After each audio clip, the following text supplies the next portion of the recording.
Imagine a world where your mind isn't your own, where shadows of government reaches into your deepest thoughts, your darkest fears.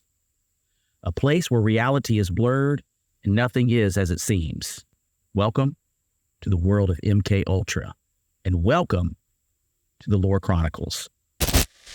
He woke to the sterile white of a room. No windows, no clock, just the incessant hum of machinery and the faint beep of monitors. His head throbbed, a dull ache that seemed to vibrate through his entire body. He tried to sit up, but a sharp pain shot through his arm and he fell back, gasping. A metal bracelet circled his wrist, cold and heavy. Wires snaked from it, disappearing into the wall.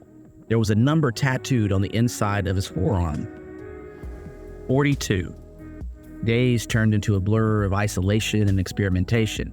They fed him a gruel of tasteless mush, injected him with unknown substances, and strapped him to a table for hours on end. He endured electric shocks, blinding lights, and a cacophony of disorienting sounds. There were voices too, muffled and distorted, speaking in codes he couldn't decipher. Sometimes they would inject him with a clear liquid that sent his mind racing. Colors exploded in his vision, and he would lose himself in a swirling vortex of sensations. Then, just as suddenly, it would end, leaving him feeling empty and confused. He tried to remember his name, his life before this place, but the memories were like sand slipping through his fingers. All that remained was a growing sense of despair and a burning desire to escape. One night, as he lay in the darkness, he heard a faint whisper. It was a woman's voice, soft and soothing. She spoke of freedom, hope. It was a flicker of light in the endless darkness, and he clung to it desperately. The next day, the experiments were different. The injections were replaced by a strange helmet, and the room filled with a pulsating blue light. As the light intensified, he felt a pressure building in his head, a sensation like nothing he had ever experienced before. The helmet clamped down cold and unforgiving. The blue light intensified, pulsating through his skull. He felt a pressure building, a searing pain that seemed to originate from the very core of his being. Then, a void. Nothingness. When consciousness returned, everything was different. Colors were brighter, sounds sharper, and smells more intense. His mind raced, thoughts cascading over each other in a chaotic torrent. He felt an overwhelming sense of clarity, as if a veil had been lifted from his eyes. Then came the voices. Not the muffled whispers from before, but clear, distinct commands. They were inside his head, as real as his own thoughts. They told him to stand, to walk, to obey. Without conscious thought, he complied. The room transformed into a labyrinth of corridors. He moved through them with an eerie sense of purpose, driven by an unseen force. Doors slid open at his approach, revealing rooms filled with strange equipment. He performed tasks without question, his body moving with an automation-like precision. Fear gnawed at him, a tiny spark of resistance in the overwhelming tide of compliance. He was a puppet, controlled by unseen strings, but amidst the terror, there was a strange exhilaration. He felt more alive, more capable than ever before. Then, a new command, a name, a location, a mission.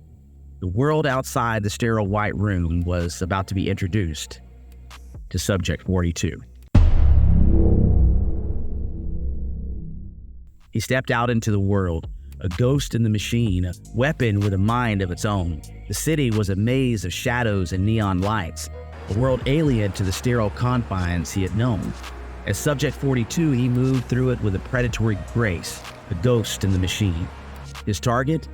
A high-profile government official, a man rumored to be the architect of MK Ultra. The closer he got, the more the voices intensified, a relentless drumbeat of commands in his mind. Yet, beneath the surface of his obedience, a flicker of defiance remained. He was a tool, a weapon, but he was also a man with a name, a life, and a growing hunger for revenge. He reached the target's penthouse, a fortress of glass and steel. The voices urged him forward, a relentless tide. As he stepped into the penthouse, he saw him, The man, surrounded by bodyguards, the voices screamed at him to end it. But as he raised his hand, something unexpected happened. The world slowed down. The voices faded. For the first time since his captivity, he felt a choice: to obey or to defy. With a cold, calculated precision, he made his decision. He turned and ran. The city lights blurred into a kaleidoscope as he fled. Behind him, he could hear the sirens, the shouts, the relentless pursuit. He was free, but at what cost? And what horrors awaited him on the other side? This episode is one of the more concerning videos I've done on this channel, mainly because there is so much that is actually real. So let's go through it together. Let's talk about what's real. Obviously, the story that I just gave was made up, but there is some truth, and we're going to unfold it together. The Cold War was a time of shadows, a world divided by an iron curtain. Fear was the currency, and paranoia its most potent weapon. The specter of communication loomed large, a monstrous entity capable of infiltrating minds and nations alike. In this climate of terror, a new insidious threat emerged: the idea of mind control. It was whispered about in hushed tones, a boogeyman of the era. The fear wasn't just of foreign agents wielding hypnotic powers, but of a more terrifying concept: the potential for one's own mind to be turned against them. Governments, desperate to stay ahead of this phantom menace, poured resources into research into the realm of the unknown. The idea of controlling another human being, of bending their will to your own, was a forbidden fruit, a scientific Pandora's box. Yet the allure of such power was undeniable. The potential applications were limitless, from espionage to warfare, from political control to social engineering. A mind control weapon could be the ultimate deterrent or the ultimate weapon of aggression. In this atmosphere of paranoia and ambition, the CIA, the invisible hand of American power, embarked on a secret mission, codenamed MK-Ultra. The project was born out of desperate need to understand the enemy, to participate their next move, and ultimately, to outmaneuver them. It was a gamble, a roll of the dice with the highest possible stakes: the human mind itself. The goal was as audacious as it was terrifying: to break the human spirit, to reprogram the mind, to turn individuals into unwitting pawns in a deadly game of global chess. It was a quest to create a new kind of soldier, a programmable assassin, a loyal and unquestioning agent. But to achieve this, they would have to delve into the darkest corners of the human psyche, to explore the limits of human endurance, and to shatter the very foundations of morality. The road ahead was paved with uncertainty, lined with ethical dilemmas, and shrouded in secrecy. Yet, the men and women involved in MK-Ultra were driven by a singular purpose: to win the Cold War at any cost. Little did they know the true cost would be far greater than they could ever imagine. So let's count that cost.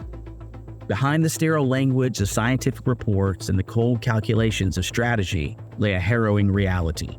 MK-Ultra was not simply an abstract concept. It was a brutal assault on human beings.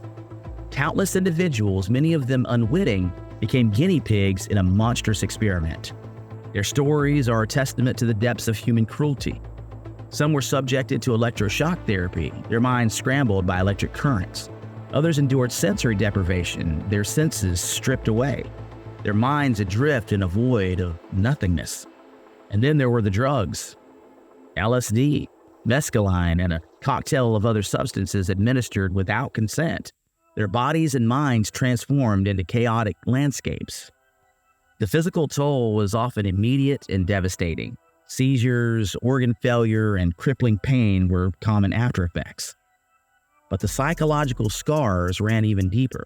Many victims were left with shattered minds, haunted by hallucinations, plagued by paranoia. Trust, once a cornerstone of human interaction, became a foreign concept. Some descended into a life of isolation, their minds trapped in a prison of their own making. The government, architects of this nightmare, were equally adept at constructing a fortress of secrecy. Information was compartmentalized, access restricted, and records, when they existed at all, were classified. Those who dared to speak out were met with indifference, threats, or worse. A culture of silence prevailed, a collective amnesia that shielded the perpetrators from accountability. The human cost of MKUltra is a dark stain on the history of the United States.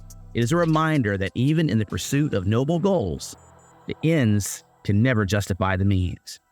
And it is a chilling testament to the power of government to inflict unimaginable suffering in the name of national security. The shadow of MKUltra extends far beyond the confines of the Cold War.